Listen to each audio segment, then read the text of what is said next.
Welcome to the Freak Show, here we go. It's just another Freak Show, here we go. I said, welcome to the Freak Show, here we go. Mercer, thanks for sitting down for this interview. Oh, appreciate you having me. It's great to be So here, we just Brady. finished this awesome course on Google Analytics for nonprofits. I say we, but you did all the work. Dude, I couldn't have done it without your incredible direction, so thank you for that. And There it we was. go. It was a phenomenal experience. So I want to talk a little bit more about the course, but Sure. at a broader level, what is Google Analytics and why is it so important for nonprofits and growing generosity? But before that, how in the world did you get into Google Analytics and become this wizard of Google Analytics? like this origin Was story. that your dream, Right. a young boy? From the time I was 7, I thought, I'm going to master this platform. Yeah. So the way that we came into it is I actually created a WordPress site that showed people how to build WordPress sites. It was a membership site. It was my first little online experience. Mm-hmm. And that led into people saying, well, this is a lot of work. Can you just build a WordPress site for me? So we started doing that, and I built a company that actually created that.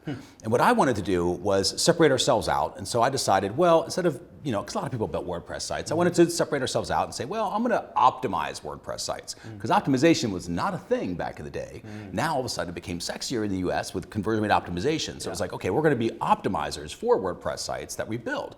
Well, in order to optimize, in order to make things better, you sort of have to know where you are. So we thought, okay, well, there's this thing called analytics. Well, let's throw that on the pages, right? That's going to tell us where we are. So we got in and we started using that, and we started learning, like, okay, you can't just throw it on the page and then start using it. You have to set it up. It requires some preparation. So we started doing that. We started getting better at it and better at it. And then we were obviously working on optimization, but we would go back and we show our clients and say, oh, here's in analytics, this is where it tracks your leads. Well, in analytics, this is where it tracks your revenue coming in, right? In analytics, here's where you can tell you the traffic sources from that most recent campaign. And so we kept doing that, and they would be like, okay, well, let's, you know what, forget about the website, go back to that analytics thing, like show us that. And then all of a sudden we started getting referrals. We've always been good at getting referrals, but they came from people saying, oh, we want you to build a site. Those referrals started becoming, hey, you were talking to such and such, a friend of mine, about their analytics. Can I show you my analytics? Can you maybe take a look at that? And so we want, okay, there's a pivot here. Like nobody was really teaching this, and nobody was doing the way that we did to really help make it useful. And so we went through and we really started doubling down on that, and that's how measurementmarketing.io was born. Amazing. Well, and that's definitely been my experience with Google Analytics, like marketing director and working in digital, and so needing to know Google Analytics but having no idea, and especially not knowing where to turn, right? So you Google Analytics, and you get all these different results, and it's like too in the weeds, and it's really hard. Some of them are 4 years old, and you're like, it doesn't look like this at all right now. Like, I have no so idea. complicated. Whereas the reason why we partnered with you on this course is you have this great framework that you walk through, and so much of it starts with actually how to set up. Before you even get to like reading reports and like managing it, it's actually all the legwork. That was like the big aha moment going through this course. So why is that so critical and crucial to actually using Google Analytics? So people should know what Google Analytics is. Maybe just give them the quick, what is Google Analytics? And then talk about why the preparation is such a big problem that organizations face. Sure. So for those that haven't used Google Analytics, like analytics is really a platform that you can use to collect and store and then ultimately build reports on the behaviors that are happening on your site. So you can see what traffic sources are causing traffic to come in. You can see what the results of that traffic are. You can start to measure conversion rates. Like that's what analytics can tell you, right? So it's an incredible platform for that. The challenge is, and I think we started the same way, to be honest. Like everybody I think starts this. It's so easy to turn it on, right? And then you see information coming through and you're like, oh, reports, like let's go look and see. And everyone's like, well, and I've heard this a lot. It's like, if only I knew how to like search through and hack through that data, I could find the thing that's going to make me a super marketer, right? I can think the thing that's going to make me a hero for my company. If I only knew how to, read this report in a certain way. And you have this idea that there is a hidden story in analytics. And that I understand, because again, I was the same way when it came to that. And then I realized like, it's only hidden because it's not prepared in any way, shape, or form. So if you literally took a storybook like Goldilocks and the Three Bears and you rip out the pages and I switch the order around and then I give them to you, that story is a hidden story. My son does that, by the way. So exactly. You've been challenged with this before. So you have these hidden stories, and that's what it is. The information's sort of out of order, doesn't look quite right, isn't the right format, and it's harder to read. But if you take the time to say, okay, well, I'm going to take the order of the pages and I'm going to, numerically put them together, all of a sudden that story becomes simple. Right? You don't have to, it's not that you became a better reader, right? Your reading skill is the same. It's that now it's easier to read. And that's what the preparation of Google Analytics is so important, because all of a sudden the reports aren't cryptic anymore. They tell a story. And you go like, oh my gosh, like I actually know exactly what's going on. I know the results I'm getting, and I know how I'm getting those results. So I know to stop doing things that aren't working and to start scaling things that are. Yeah, well, and like everyone that we work with and when we teach, we try to teach from a stance of data. And it's like, actually, once you understand data, strategy's relatively easy if the data is clean and Yes. you have an idea what you're looking at, right? It's actually fairly simple then to say like, oh, well then this is what we should do. Exactly. So even data interpretation is really only a problem because you're often dealing with poor or unclean Right. or You shouldn't have to incomplete. interpret it. That's yeah, the it idea. should It be shouldn't be a lot of pretty energy. It straightforward. should just be right there in front of you if it's So done right. how do you get people to buy into the fact that like, okay, you're going to have to take some extra time, really understand, commit to a certain UTM tagging structure, updating your reports, staying on top. How do you get that kind of buy-in? Because I'm sure a lot of people will go through the course and be like, oh, but I need a report this afternoon. Like, how can we kind of win that almost cultural battle to say this is so critical? Have you had any success, or do you run into that, or how can we do that? there is. It's a really good question. So there's two answers to that. One is there is a truth to the slower you go, the faster you get there in a lot of ways, right? Otherwise, what you end up doing is spinning your wheels over and over again, looking at your report, trying to slice and dice data. Right. And that Every takes month you it's the 18 same. weeks, Yeah, and now you're exactly. still not any improvement, really, Right. because you couldn't take any action. But if you had gone slower and take the setup and waited until the second month, all of a sudden you get actionable insights you can then take movement on, and you can build momentum. And that brings me to the second part, which is you get good enough to get going. You don't think about it in terms of like, I don't have time for this complete setup, because my question to you would be like, what do you mean by complete setup? Yeah, right. Just start using UTMs for Facebook traffic. Right. And then add UTMs later Incremental. for email traffic. And then all of a sudden you're going to start to get addicted to that. And you're like, what else can we UTM? What else can I determine this traffic? And then you might change how you UTM because you want to answer bigger questions now. And all of a sudden you go, well, how is that traffic working? You're like, oh, I don't have any goals set up. Okay, well now I'm going to add goals. Yeah. So it's not about sitting down for 12 hours of preparation. It's Yeah. about getting good enough to get going. And then you answer the questions at that level. And then when those bigger questions come in, you go, okay, well now we're going to improve things so we can get those answers. And that's how that whole process works. It's all about getting momentum. And that's a very popular way to get out of that cycle in your head. Is you think, okay, am I being perfect, or am I just need to get good enough to get going? And get good enough to get going, you cannot go wrong. Yeah, no, that makes sense. I mean, that's what we often talk about with testing too, is like, don't worry about running the absolute most perfect test, right? But just start testing. And then people do get addicted. They go, oh, that was actually pretty easy, or oh, that was pretty cool. I and wonder then what else I could do. Yeah, and then You the get wheels start excited spinning. about it. Right, no, that makes sense. What are some of maybe like the common problems that you see, nonprofit, for-profit, big, small, just kind of common problems that people have with Google Analytics? Maybe more precise. So like setup and planning is a problem, but like what are some of the more like within that? Yeah, within that. Once they get going, what are some common things you see all the time? Yeah, I would say typically what I would see that I can almost, it's the things like, okay, if you had to bet money, what would you see back there that's going to be a common thing? It's going Pretend to be. I asked you that question. Perfect, I love it. Good question. Thank Good you. question, Thank Brady. you. So the first thing I would say is if I go into the back end of their analytics, so if I go to their admin setups, and I look at the views, chances are they're going to have one view, and it's going to say all website data. Right. Because that's the default view. Right? And nobody really knows to change that or to think about changing that. But really, you need to have three views. And you need a backup view, you need a testing view, you need a production view, the actual one that you make decisions off of. Now, why do you need three views? The reason is because you have all of these things that views can do that you don't know they can do. Things like filters. So you can create one view that talks about a specific, maybe a certain donor journey that's coming through a certain event. Maybe you have certain goals around that event. Well, that view can just talk about that version of the story, and that's it. You've got another view where your team is in there testing things and making sure your site's working left and right. They want to be able to measure and track themselves, and that's maybe your testing view. And you've got another different production view that might be set out there to make sure you're tracking your email campaigns, and there's goals around email campaigns, so they need a view, right? And so like in our case, we have, I want to say probably 8 or 9 different views that we use for production. And it's because each of those views is telling a different story based on the product and the questions that we're answering. Then we have our testing views where we're tweaking and stuff back there. And why do we have testing views? Because we mess stuff up, right? Like you're going to, and it happens all the time. But if we messed up in a testing view, it doesn't matter because it's a testing view. And then we have the backup view. And why do we have the backup view? And there's only one of those. The reason we have the backup view, and it shouldn't be, there's no filters, there's no goals, it's not being used for anything, right? Pure It's raw just data. pure raw data. The reason we do that is because that is our in case of emergency break glass, right? That's how we look at that. So if we mess something up in our testing view, but we didn't realize it, and then we roll that filter out to production, and all of a sudden half our data gets deleted, and then we're like, oh, we can't get it back, because you can't. Then you have your backup view, which we've never needed, fortunately, but that's why we have it, so that we don't need it. It's like an insurance policy. We actually had a client that had set up a view, because you can include and exclude people. They wanted to basically say, okay, we want to exclude our team, because they had this nice, large team, about 100 people, and they were messing up their sites, right, pretty quickly. It's like, we're really good at this conversion rate of this funnel. It's because a lot of their team are testing it, and it's skewing the data. So they were like, okay, we're going to go through. They learned about filters. They set it up.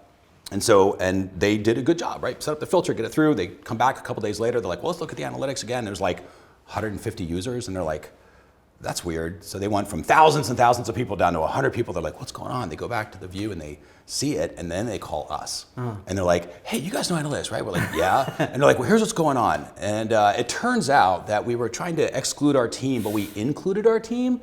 And we hit include, exclude. Just an internal view. So instead of just having the world, we basically just had us.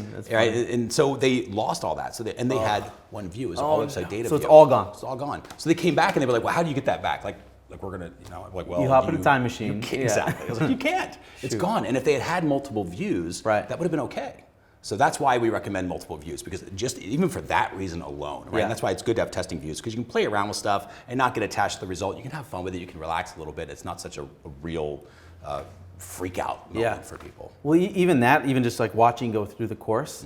There's all these little things that are so hyper practical. So even that one, like one of the problems that we had is we ended up adding goals and goals and goals, and soon we had like ran out of goals. So many goals. We had to like eliminate goals, where it's like, why don't we just create a new view that's exactly really focused on just downloads. And every set of goals is really trying to tell the story, right, around performance and results. Yeah, and so we're like, how do we create layers? And then we had right. like different sites, and so now it's like, oh, we can use views, Yep. right? And so like, you know, us and our team, it's not like we know nothing. Yep. But there's some of these basic things that make so much sense that a lot of times you don't even know that they exist. I think that was a common theme too of, you know, you're saying things that people haven't even heard of. They don't even know it's a thing. Yeah. And again, I was the same way. For years, I used analytics not knowing what a filter was. Right. Because how are you ever going to learn that? Yeah. It needs to be somebody saying, well, here's what you do, and here's how you actually use this tool to answer a specific question. Yeah. As opposed to like, here's a button you can press, because you're like, yeah, I'll press that later when I need it. Yeah. But you never understand the context of it, which is why I really like doing the course, because it helps puts it in context to say, okay, here's why this matters to you. Yeah.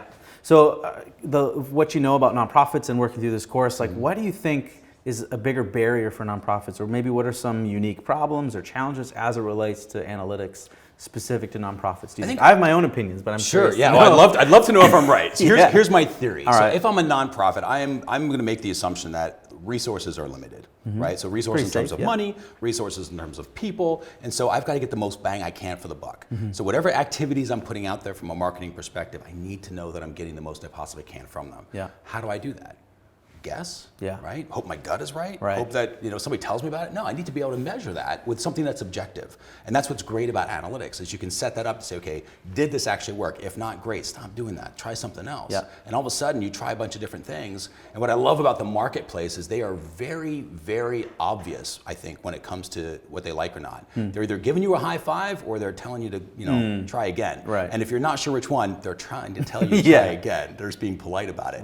Right. So you go and try different things, and all of a sudden analytics will light up and say, bam, now you got donations. And then you can start to say, well, that's great. How much? And it's like, well, here's how much. Yeah. Oh, well, what's my average gift amount? Oh, it's right there. And all of a sudden you're like, oh, okay. And then you can start, well, I wonder if there's a difference between Facebook average gift amount and my email's average gift amount. Analytics is like, sure, here it is. And all of a sudden there's a story and you go, okay, like now you've got more visibility. Instead of wandering around this cave of darkness where you have no idea what's going on, you're stumbling around trying to figure out what's working and what's not, you're able to see things, you look around and go like, okay, I've got a whole new world of possibilities. And though we're a small team, we've got limited resources, we can still make stuff happen and do good in the world. Yeah.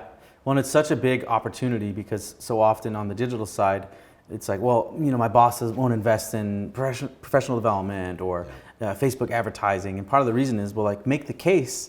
And they don't make the case based on data. So then why would they give you, more professional development? Why would they invest more in digital? So it's kind of like a chicken egg type situation. It's like, well, I need the money and the resources to know what to do to get the money. Do you know what I mean? Yeah, that's But it's such a big opportunity for us to actually better understand donors and prove value, whether it's to our bosses or whoever it might be. 100%. And I think that's why we were so interested in creating this course, when we were like, what's the next course we should build? We've been talking about it for years, because we also see how few nonprofits actually use Google Analytics well. Like really large, sophisticated nonprofits, no revenue or e-commerce data in there at all. It tends to be pushed under the rug a lot. Right? It goes back to those errors that you see all the time. It's all website data is the only view people have. It's they're not tracking their traffic properly, right? Also using UTMs or using UTMs in the right structure.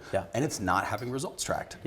Well, so what else are you going to see? You're going to see what pages are lighting up. And then, of course, what do you do with that?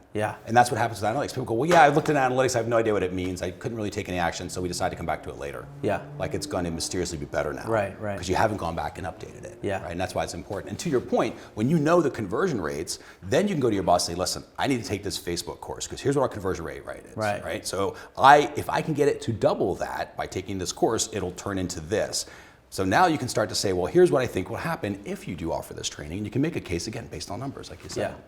So for someone who's listening or watching and they're like, maybe I'll take this course, maybe not. What's kind of like here's why you should take this course? Here's why I should take this course. I'll say because the whole idea behind this course is so that you can measure your results. You're going to know what results you're getting, and you're going to know how you're getting those results. And I think I like keeping things simple. To me, there's only two types of numbers. It's a results number or it's a how number. That's it. So it's going to be what results I'm getting. It's going to be where I'm getting those results from, what the conversion rates are, or how I'm getting those results. So I'm going to know the donor journey. I'm going to know the donor journey through different traffic sources. I'm going to know and be able to predict and forecast how my email is going to perform. And that's kind of my favorite part about this is once you have this idea of, well, here's how email works for us, or here's how our Facebook campaign performs, you can start to say things like, and here's how it should perform next week. Yeah. Right? So now instead of saying, well, let's look back all the time and see what happened, you can start marketing forward. Yeah. Right? And so you start marketing forward and you start saying, okay, here's what should happen next week. Next week, we're going to get 1,000 people in our Facebook campaign. Yeah. Of those 1,000 people, 100 are going to become leads and email signups.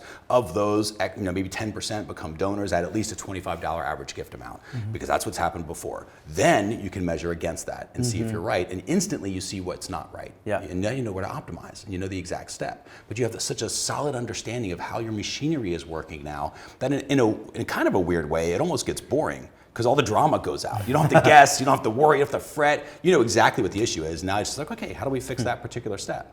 And now you just get to focus your creativity on coming up with new ideas, again, to sort of do that, serve that greater good. Cool. Well, I'm personally excited to go through the whole course. I had to step out for a few sessions, so I'm looking forward to it. I want to shift gears a bit. One question we ask to a lot of people like yourself, and it's kind of a tangential question, but when it comes to generosity, how do you as Mercer think that we can grow, improve, and optimize generosity? How do you grow and improve generosity? That's a great question. So I think for me, I would still come down to measuring it. And I know that's going to be kind of a cliche answer probably coming from me. It's your answer. It's great. How do I know that it was achieved? Like I need to know that. That's just in my nature. I need to know that when I say something happened, it actually happened. So for me, I want to be able to measure that. So that might be if I'm going out there and I'm giving away something, I want to know how many did I give away, right? And maybe I want to measure what they did with it afterwards. I might know something like that. So that's what I would do. I would be able to measure it. Right, no matter what that is, figure out whatever that is for you and put some sort of metric to it, some sort of number or measurement to it so you can tell like what the impact is. And then in my nature, I like to make things better all the time. So then it's like, okay, well, how can I do double that? How can I do triple that? How can I improve that? Even if it's by 10%, how can I nudge it forward just a little bit better than I did yesterday? So that's what I would do. No, I think there's a lot of room for that. And even when we look at a lot of the like sectoral reports on giving, it often talks about just like top line revenue, and there's so kind of a movement to be so desperate to show like how good giving is and how much it's growing that we've kind of ignored a lot of probably more accurate metrics of if giving's actually growing, like the number of people who actually give, not just the dollar amount. And then actually the number of people giving is going down, even though the dollar amount's going up. So everyone's like high-fiving it, and it looks skewed because again, you don't know how you're getting that result. So even as a sector, we kind of fall prey to the same kind of things where we're not looking at the right metric. And then the alarm bell should have been ringing years ago saying like, there's less and less and less and less people giving, and it's like, no, giving's growing, right? So even just at a sectoral level, there's a room for us to be more sophisticated with how we measure, let alone within fundraising, let alone within organizations, and let alone programs, which is a whole nother conversation. And that brings us back to that forecasting idea, right? Of being able to look forward and say, well, based on what we've done in the past, because people get caught up in that. And that's a pattern, right? You get caught up in the past, and you say, well, next week, we're going to have 100 donors do 500 apiece, and that's what's going to happen, because that's what happened last week. But next week, you get 50 donors doing 5,000. And so you're happy because more came in, but now you know it was different than how you expected it. So all of a sudden you go, oh, there was a little change. Like it's good, but and you can start having those intelligent conversations way before that wave actually hits you now, because you can see that coming. Awesome. So we'll obviously tell everyone about the course and when they can find it, but where can people find out more about you and all the amazing stuff that you're up to? Sure, just measurementmarketing.io. So is a place to go for our website. We've got plenty of tools at measurementmarketing.io/NextAfter. Download them on the other day. Go there, absolutely. I'm getting emails from you while you're presenting the course. How is he doing this? Awesome. Well, we'll be sure to send that out. Thank you so much for taking time to do the course with us, but also to have this little chat. It's been a pleasure. Thanks again for having me, and I'm looking forward to it.